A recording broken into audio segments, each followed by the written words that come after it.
Right now, you're probably sitting somewhere comfortable. Maybe there's a ceiling fan humming above you, maybe air conditioning pushing cool dry air across your skin. And somewhere in your house, plugged into a wall, or sitting on a shelf, there's a bottle of bug spray, or one of those little electric plug-in repellent things you forgot you even bought. Tonight, if a single mosquito gets into your bedroom, you'll hear that thin, maddening whine near your ear, and you'll lose your mind. You'll turn on every light. You'll slap at shadows. You might not sleep well, and tomorrow you'll complain about it. Now rewind 10,000 years. You're sleeping on the ground, probably on a bed of dried grass if you're lucky, in a shelter that is open to the air because sealed, climate-controlled rooms don't exist yet. There is no spray. There is no net. There is no screen on the window because there is no window. And the mosquitoes aren't a minor bedroom annoyance, they carry malaria, dengue, yellow fever, and a dozen other diseases that will kill more humans across the span of history than every war combined. So the question is brutally simple. For hundreds of thousands of years, with no repellent, no medicine, no understanding of germ theory, how did ancient humans survive mosquitoes at all? And the answer is stranger, more creative, and more desperate than you'd ever guess. Let's start with the most obvious thing your ancestors figured out, because it's so simple it's almost embarrassing. Smoke. If you've ever sat around a campfire, you've noticed mosquitoes back off. Your ancestors noticed too, about 300,000 years ago, give or take, right around the time Homo sapiens were mastering controlled fire in places like the Wonderwork Cave in South Africa. But here's what nobody tells you about smoke as insect repellent. It wasn't casual. It wasn't just a side benefit of cooking dinner. Anthropological evidence from indigenous Australian communities, documented by researchers like Christopher Clarkson at the Majd Beeb Rock Shelter in northern Australia, a site dated to 65,000 years ago, suggests that people deliberately selected specific plants to burn not because they smelled nice, but because they produced the kind of thick, acrid smoke that mosquitoes couldn't tolerate. They were manufacturing fumigants before the word existed. And it wasn't just Australia. The Hadza people of Tanzania, one of the last remaining hunter-gatherer groups on Earth, still sleep near smoldering fires built with specific woods. Not for warmth. For protection. Your ancestors turned fire, humanity's first great technology, into a chemical weapon against an enemy smaller than a fingernail. And that enemy was relentless. Think about that for a second. A mosquito can detect the carbon dioxide from your breath from over 150 feet away. It can sense the lactic acid on your skin, the heat radiating off your body, even the particular blend of bacteria living in the sweat between your toes. Research published by Niels Verhulst at Wageningen University in the Netherlands showed that mosquitoes are attracted to specific profiles of skin microbiota. Meaning two people standing side by side could have wildly different bite rates based purely on the microbes living on their skin.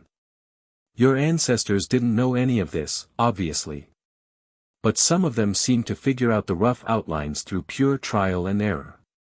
Because the second great strategy was one of the strangest things humans have ever done to their own bodies. They covered themselves in stuff. We're talking mud. Animal fat. Ochre. That iron-rich clay pigment you've seen in every documentary about ancient cave painting. A study published in 2023 by researchers at Lund University in Sweden, led by Susanna Kesson, actually tested this. They made plastic models of human skin, coated some in traditional ochre-based body paint mixtures, and exposed them to mosquitoes. The painted surfaces received dramatically fewer bites, sometimes 90% fewer. 90%. That iconic image of an ancient human covered in red and yellow earth pigment. It might not have started as war paint, or ritual decoration, or art. It might have started as bug spray. The beauty came later. The survival came first. And for tens of thousands of years, smearing your body in clay and fat every single day before you stepped outside wasn't vanity. It was the difference between living through the wet season and dying in a fever you couldn't name.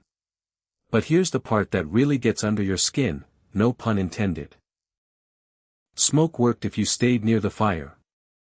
Mud and ochre worked if you kept reapplying it, if you had access to the right clays, if you didn't need to wade through a river or get caught in a downpour that washed it all off. These were partial solutions. Patches on a wound that never closed. And the mosquito had one weapon your ancestors couldn't see coming, because it was invisible.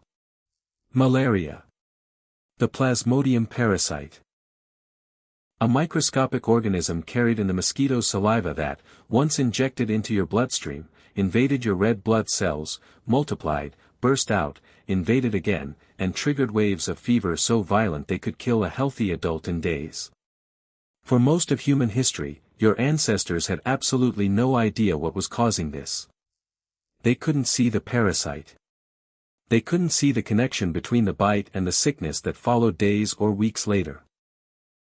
All they knew was that some places were deadlier than others, and some seasons brought waves of death that nothing could explain. Here's what doesn't make sense until you think about it. If malaria was so deadly, and humans had no medicine, how did entire civilizations flourish in the most mosquito-dense regions on Earth, tropical Africa, Southeast Asia, the Amazon basin? The answer is that your ancestors fought back in the most radical way biology allows. They evolved. The most famous example is sickle cell trait. In regions of West and Central Africa where Plasmodium falciparum malaria was most lethal, a genetic mutation arose that changed the shape of hemoglobin molecules inside red blood cells. One copy of this mutated gene, just one, made it significantly harder for the malaria parasite to successfully infect and reproduce inside those cells. Researchers like Anthony Allison, who first proposed the connection in 1954 after fieldwork in East Africa, showed that people carrying one copy of the sickle cell gene had a meaningful survival advantage in malaria zones. The trade-off was brutal. 2 copies of that same gene caused sickle cell disease, a painful, life-shortening condition. Evolution doesn't care about fairness. It cares about math.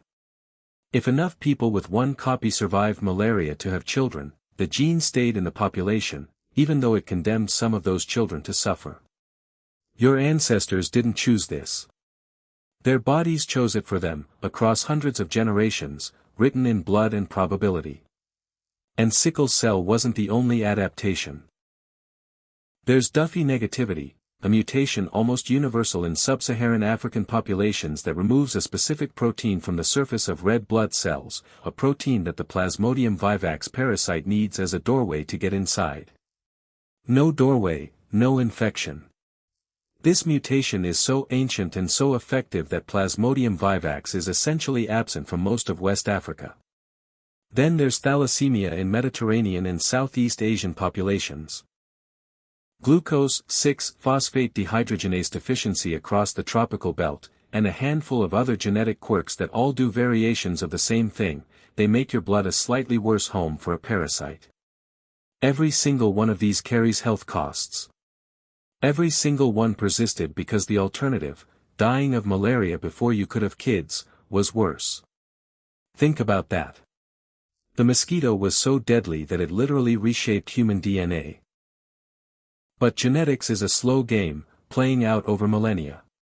In the short term, the span of a single human life, your ancestors needed something faster. And this is where the story takes a turn that might surprise you, because the oldest form of mosquito control wasn't biological at all. It was architectural.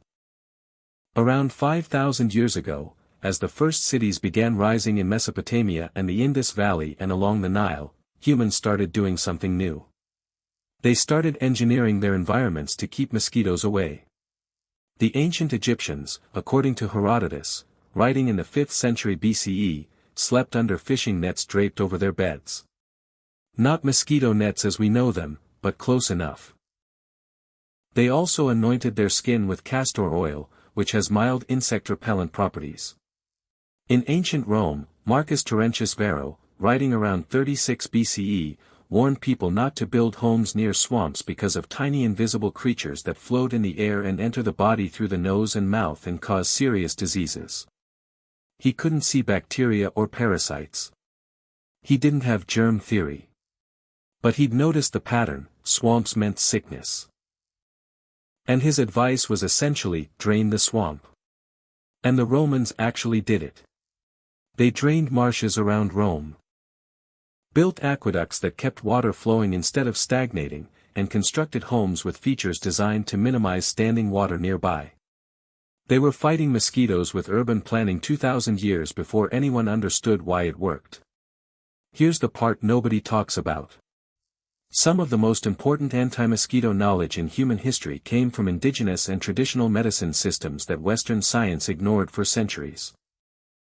The bark of the cinchona tree, native to the Andes Mountains of South America, contains quinine, the first effective anti-malarial compound.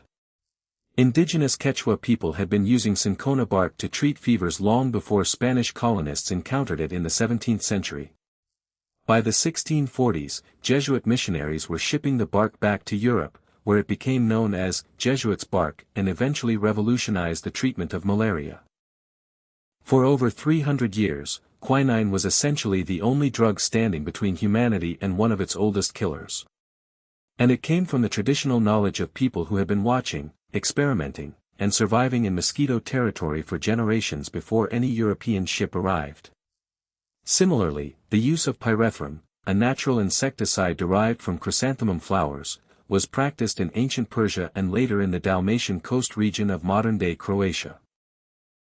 People would dry the flower heads, grind them into powder, and use it to repel and kill insects.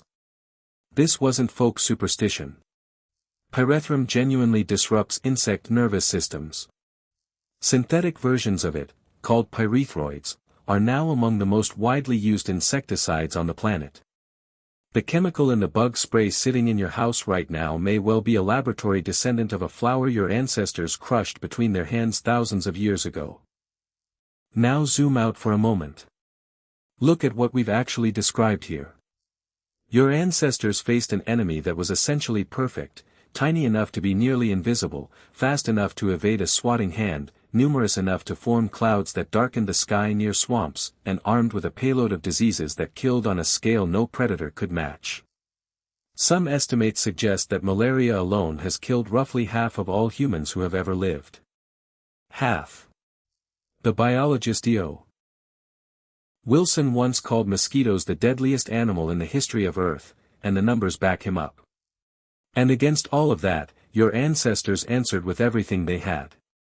They answered the swarms with smoke, choosing specific plants and burning them through the night to create chemical barriers out of campfire.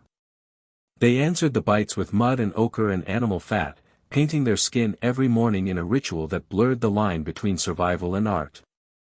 They answered the invisible parasite by letting evolution rewrite their own blood, paying for protection with genetic trade-offs that still echo in human health today.